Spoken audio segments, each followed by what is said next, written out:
Ukraine's President Volodymyr Zelenskyy just wrapped up a meeting at the White House with President Trump as Ukraine pushes the U.S. to give it more firepower in its war against Russia. And President Trump looks to secure another ceasefire deal. This was the Ukrainian leader's third visit to the White House just this year in what has been a somewhat tumultuous relationship with the Trump administration. Today, President Zelenskyy came to Washington with a very specific offer: Ukrainian drones in exchange for U.S.-made long-range Tomahawk missiles that have the ability to strike deep inside Russia. While President Trump signaled some level of willingness to negotiate a deal, he repeated his concerns, which he first raised yesterday after a phone call with Vladimir Putin about providing those Tomahawks to Ukraine. You know, we need Tomahawks, and we need a lot of other weapons that we're sending to Ukraine. One of the reasons we want to get this war over is exactly that. It's not easy for us to give. You're talking about massive numbers of very powerful weapons. So that's one of the things we'll be talking about. Hopefully they won't need it. Hopefully we'll be able to get the war over with without thinking about Tomahawks. At the same time, President Trump also making it clear he's looking to end the war. Both leaders today touted President Trump's ceasefire deal in the Middle East and expressed hope that another deal could be on the horizon. My congratulations with your successful ceasefire in the Middle East. Thank you. Yeah, and you did it. And I think this is a momentum to finish Russia's war against Ukraine. I think that, yes, we understand that Putin is not ready. I think not ready, but I think that I'm confident that with your help, we can stop this war. The war in the Middle East was far more complicated. We got that one done. And I think we have a good chance. I think President Zelenskyy wants it done, and I think President Putin wants it done. Aren't you concerned that the Russian president is trying to buy himself more time? Yeah, I am. But, you know, I've been played all my life by the best of them. And I came out really well. So it's possible, yeah, a little time. It's all right. But I think that I'm pretty good at this stuff.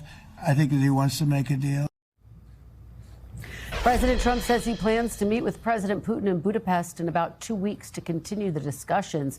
It will be their second face-to-face meeting this year. Remember, the two leaders met just 2 months ago in Alaska, where President Trump rolled out the red carpet for Mr. Putin, but ultimately was not able to secure any concessions from the Russian leader or deliver an in-person meeting between Presidents Putin and Zelenskyy. On Sunday on Meet the Press, I will have an exclusive one-on-one interview with Ukrainian President Zelenskyy, where we will be discussing all of this and more and get the very latest of what came from his meeting with President Trump. Joining me now is our team of reporters: NBC News senior White House correspondent Gabe Gutierrez, NBC News senior national security correspondent Courtney, NBC News chief foreign correspondent Richard Engel, and with me on set is Bill Taylor, former U.S. ambassador to Ukraine and a distinguished fellow with the Atlantic Council's Eurasia Center. Thanks to all of you for starting us off. Gabe, let me start with you at the White House. What are your biggest takeaways from what you witnessed at that meeting today?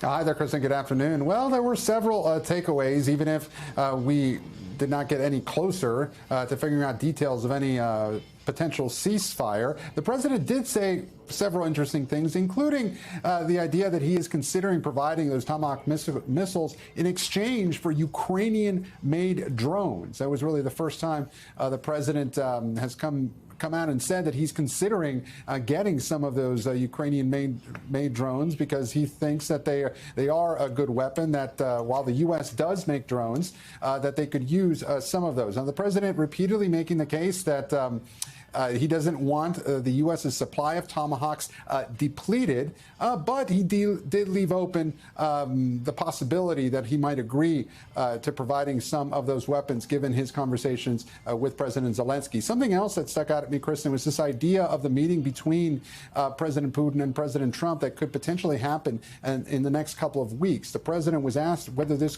would be a trilateral meeting, and he came back and said no. If anything, it would be a double meeting, perhaps leaving the opportunity that there could be a meeting between President Putin and Trump, and then between President Zelenskyy and President Trump separately in Hungary. But again, those details are still fluid. No confirmation whether that will happen, Kristen.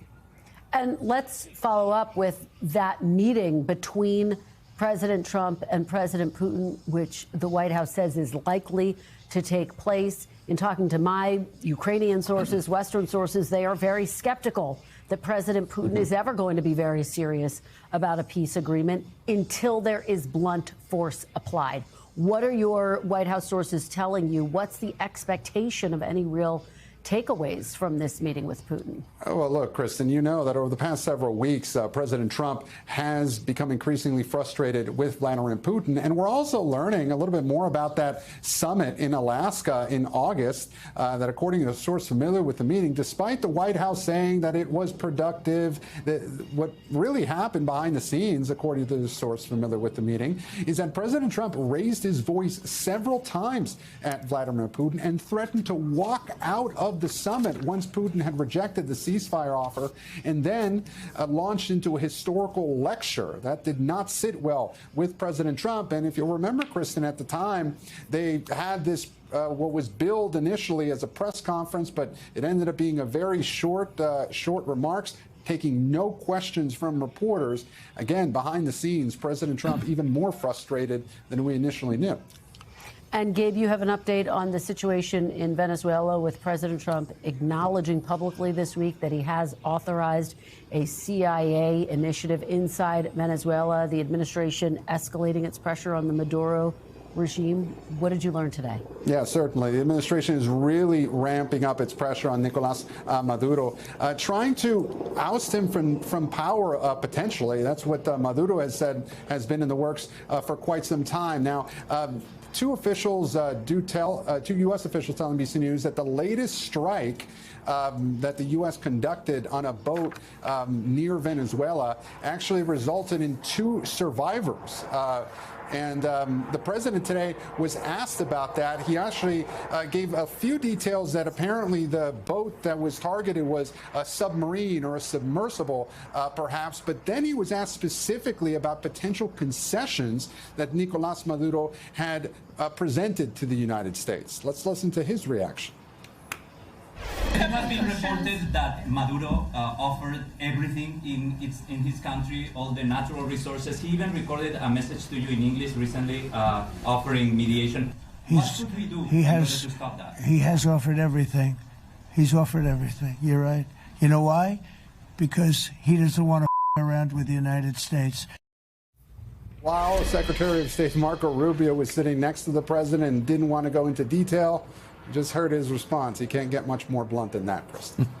That's about as blunt as it gets. Gabe Gutierrez reporting for us from the White House on another historic day there. Gabe, thank you so much. Courtney, let me turn to you. Let's talk about these Tomahawk missiles. For folks who are watching, why are they so significant? Why does President Zelenskyy want them? And could these Tomahawk missiles, in fact, be a game changer in the war in Ukraine? So there's 2 real reasons why these could make a big difference in the war. Number one, they just provide the Ukrainians the ability to strike deeper inside of Russia. Now, we should say Ukraine has made amazing advances on their own on the battlefield. I would make an argument that one of the takeaways out of the meeting today was an acknowledgement by President Trump and senior people in the Trump administration that the very nature of warfare has changed by the war between Russia and Ukraine. And that is because they were talking about the U.S. providing advanced Tomahawk missiles, some of the most advanced weapons in the U.S. arsenal, for drones that Ukraine is making, many cases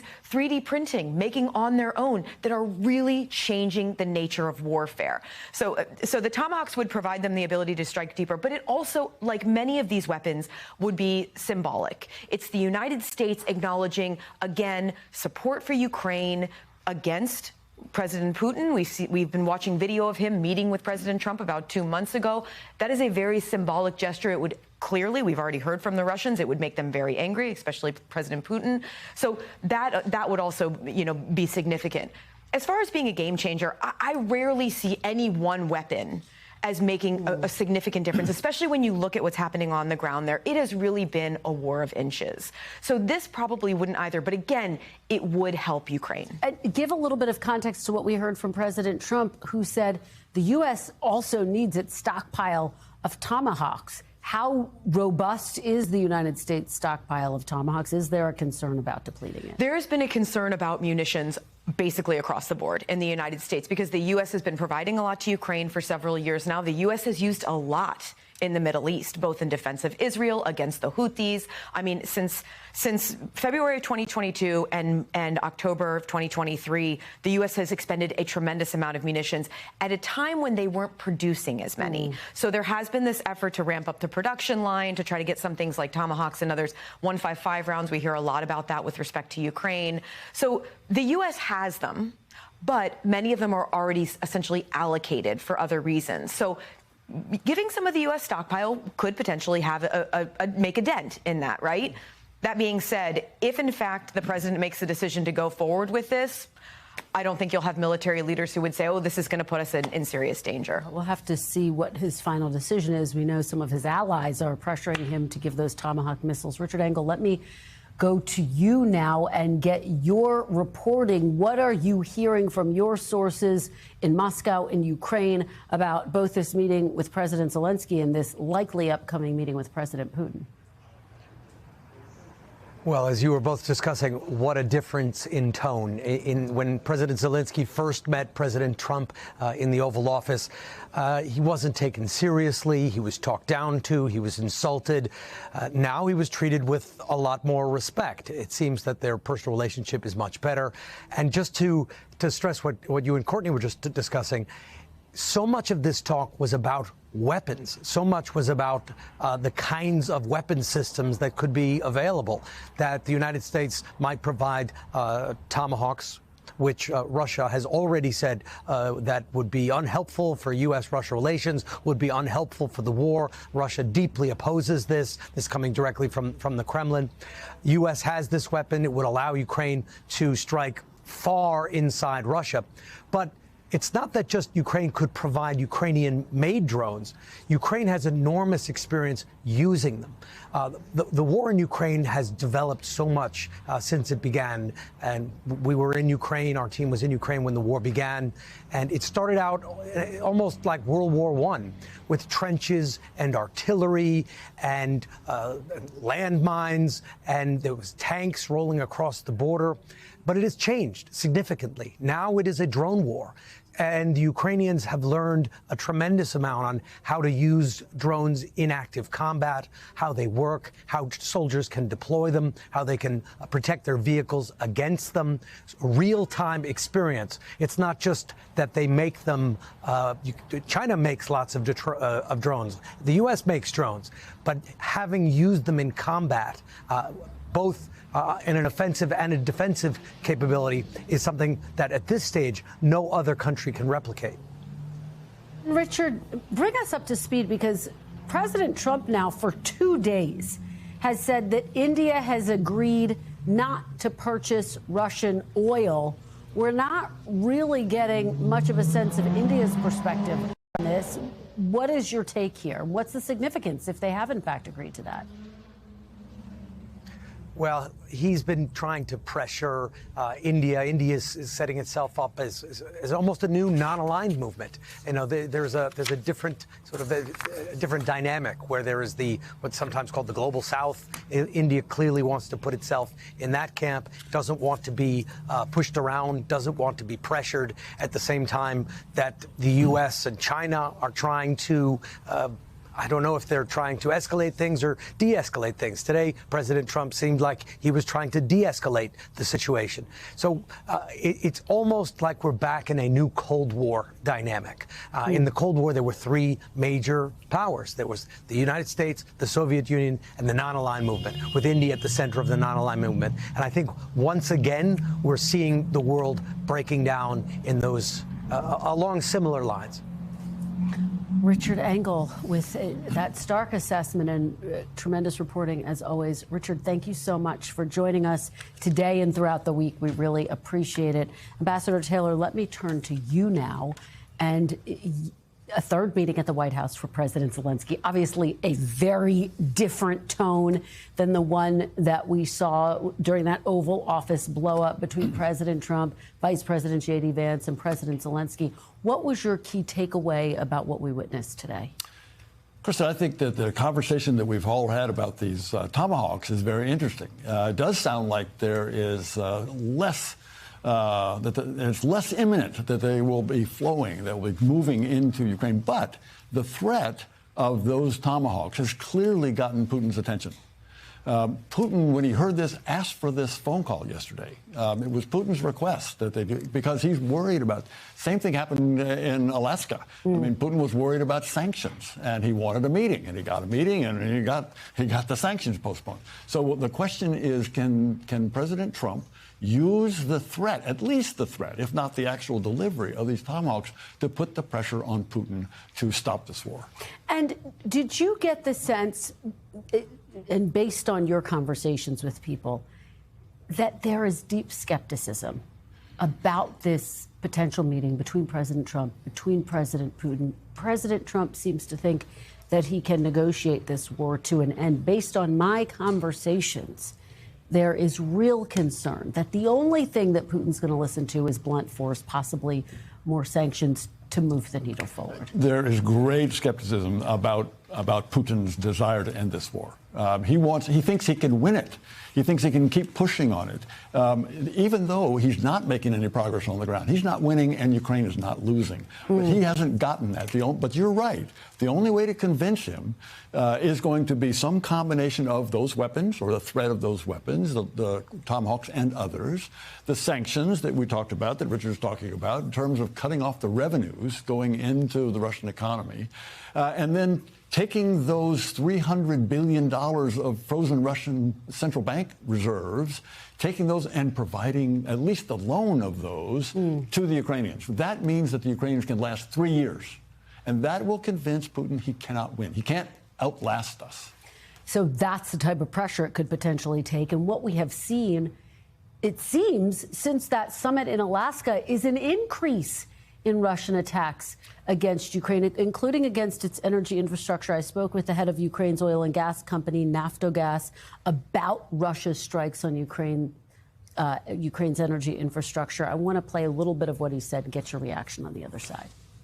The Russians continue to put us in the darkness, and this winter will be not different from the previous, and we should be ready for any type of solution, any type of situation, and I'm sure we will do our best how to ensure our people with the gas, with the heat, with electricity, with the light as well. What do you hope comes out of this meeting? This year, the peacemaking efforts of the U.S. President Trump in achieving a just and lasting peace in the Middle East are historic. All Ukrainians, we are waiting for the moment when President Trump brings a just and lasting peace to Ukraine. However, Russia continues to attack Ukrainian cities, launching dozens and dozens missiles and drones almost every day. This action speak for themselves. What do you make of what he says, and do you hear that echoed by a number of Ukrainians? Absolutely, Kristen. So I was there 2 weeks in September and heard that concern about this winter because of these attacks, not just on the electricity grid, but as he mentioned, on the gas distribution. There are ways that they can deal with that, and the Ukrainians have been amazing in dealing with that over the past 3 winters. The last 3 winters actually haven't been very bad. The worry is always it's going to be a brutal winter. They're preparing. They've got ways to deal with this, but that just emphasizes the importance of putting pressure on Putin to end this war. Well, and you heard him there reference, and quite frankly, President Zelenskyy and President Trump today referenced the ceasefire agreement that President Trump helped to broker in the Middle East. What, if any, pressure does that bring to bear on these talks? I think President Trump can use that momentum. I mean, kind of on a roll in terms of putting pressure on people. He put pressure on Netanyahu, which was unexpected, and he did it, and he got some results.